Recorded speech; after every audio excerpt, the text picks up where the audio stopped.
할렐루야. 하나님 여러분의 가정에 평강을 주시기 원합니다. 오늘은 가정교회 90번째 시간입니다. 기쁨 누림이라고 하는 주제입니다. 요한복음 16장 22절 말씀, 지금은 너희가 근심하나 내가 다시 너희를 보리니 너희 마음이 기쁠 것이요 너희 기쁨을 빼앗을 자가 없으리라. 아멘.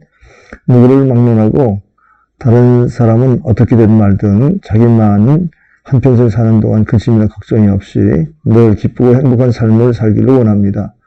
하지만 인간의 현실은 그와 같은 바람과 달리 질병, 사고, 손해, 인간관계의 상처로 인해서 마음이 상하고 극도의 슬픔이나 근심에 사로잡힐 때가 많습니다. 그렇다면 예수님을 믿고 하나님을 믿는 사람들은 그와 달리 항상 기쁨과 행복감에 젖어서 살아가고 있을 것일까요? 과연 그렇지 않다고 하는 사실을 우리는 경험상 알게 되죠. 하나님이 우리를 믿음의 반석 위에 세우기를 원해서 이런 근심을 겸하여 주셨다고 생각할 수가 있습니다. 물론 하나님께서는 여호와께서 복을 주심으로 사람으로 부하게 하시고 근심을 겸하여 주지 아니하신다고 말씀하셨습니다. 그래서 하나님을 믿는 자녀들은 근심이 없는 평안한 삶을 약속하셨습니다. 우리도 하나님 말씀하시는 믿고 근심하지 아니하고 합니다.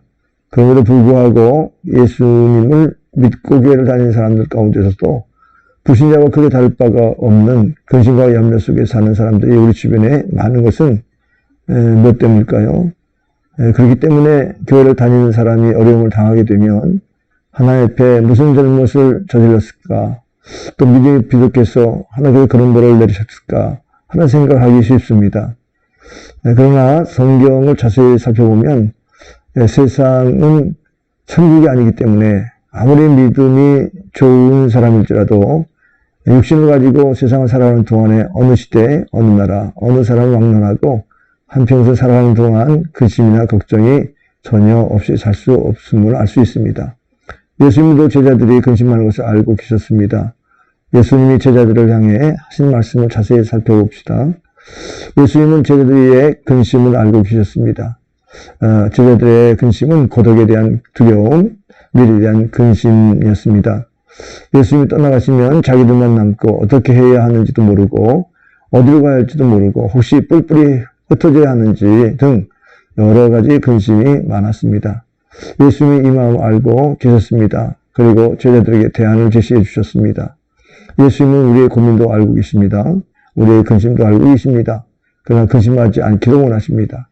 왜냐하면 예수님은 우리에게 근심 대신 다른 대안을 허락해 주실 것이기 때문입니다. 그 대안은 곧 예수님의 말씀을 믿는 믿음입니다. 예수님은 제자들을 다시 만나 주실 것입니다. 예수님이 제시하신 대안은 그들을 다시 만나 주시는 것입니다. 제자들이 근심하는 이유가 예수님과 헤어지기 때문에 예수님은 제자들과 다시 만날 것입니다. 그러면 근심하던 제자들이 기뻐하게 될 것입니다. 예수님은 제자들이 기뻐하는 것을 좋아하십니다. 제자들에게 기쁨을 주고 싶어 하십니다. 사실 근심할 때는 기뻐할 일이 있을 때 근심이 사라집니다. 근심에 대한 해결 방법은 기쁜 일을 찾아내는 것입니다.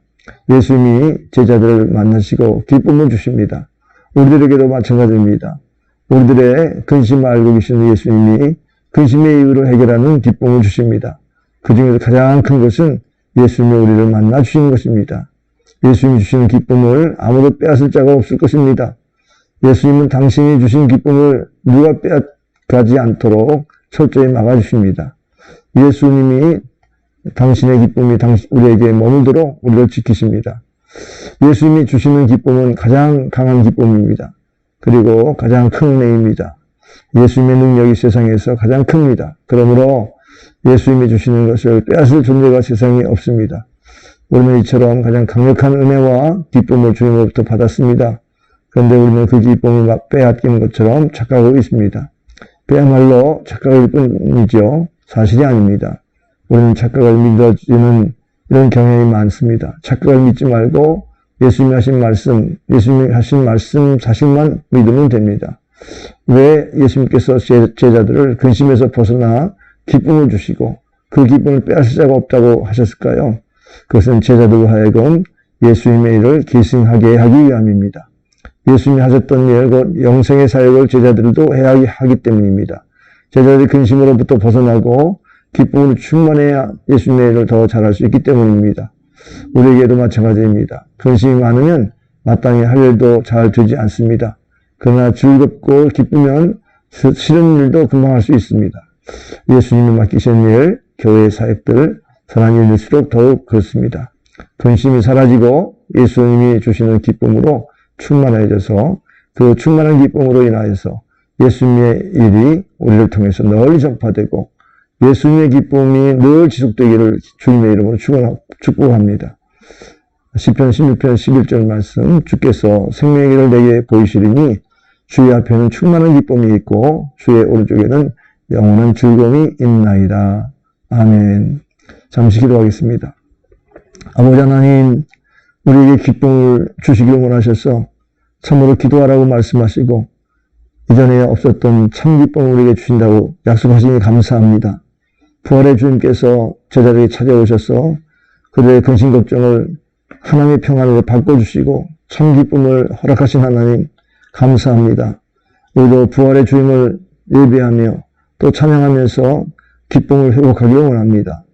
우리 가족 식구들이 미래에 대한 근심과 걱정에 빠져서 하나님의 일을 그렇게거나 또 하나님의 영광을 드러내는 삶을 살지 못할까 염려됩니다. 우리 자신이 하나님과의 관계에서 늘 참으로 성령 충만함으로 기쁨을 유지하게 하시고 하나님이 다시 오심이 참으로 기쁜 소식이라는 사실을 우리가 기억하고 우리가 재림의 신앙으로 더욱 기쁨을 유지하고 승리하게 도와주옵소서. 이제 주님의 부활을 바라봅니다.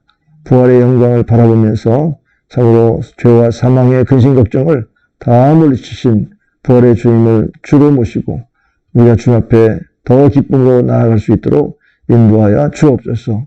이 기쁨의 소식을 우리 가족뿐만 아니라 우리 주변에 널리 전할 수 있는 은혜를 허락해 주옵소서. 축복의 통로로 증인의 소명을 감당하게 도와 주옵소서. 믿사옵고 예수님의 이름으로 간절히 기도하옵나이다. 아멘. 감사합니다. 오늘은 여기까지 하겠습니다. 안녕히 계세요.